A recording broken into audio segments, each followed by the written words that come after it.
Ce lundi 13 octobre, la haute représentante de l'Union européenne pour les affaires étrangères, Kaja Kallas, est arrivée dans la capitale ukrainienne. Une visite fortement médiatisée qui a été marquée par de nouvelles déclarations bellicistes de la chef de la diplomatie européenne. Elle n'a pas manqué de souligner la menace que représenteraient les supposés drones russes, toujours sans donner de preuves quant à leur origine.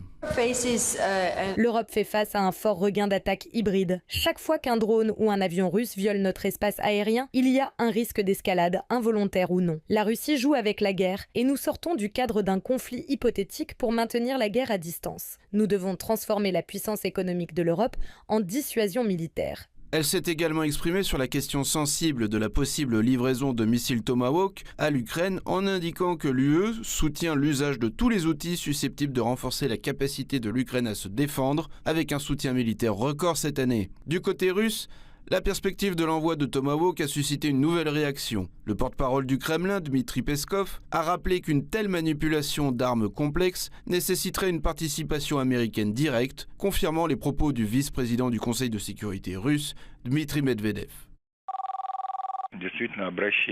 En effet, la manipulation des missiles aussi complexes que les Tomahawk nécessitera d'une manière ou d'une autre l'intervention des spécialistes américains, c'est évident. Et c'est ce dont parle Medvedev dans son message. N'importe quel expert le comprend parfaitement et en est bien conscient. Pour rappel, Trump n'a pas encore ordonné l'envoi de Tomahawk. Il souhaite d'abord voir des avancées dans les négociations. Dans le même temps, Kiev a besoin de ces missiles, notamment pour remonter le moral des troupes qui, chaque jour, abandonnent de nouvelles localités libérées par l'armée russe.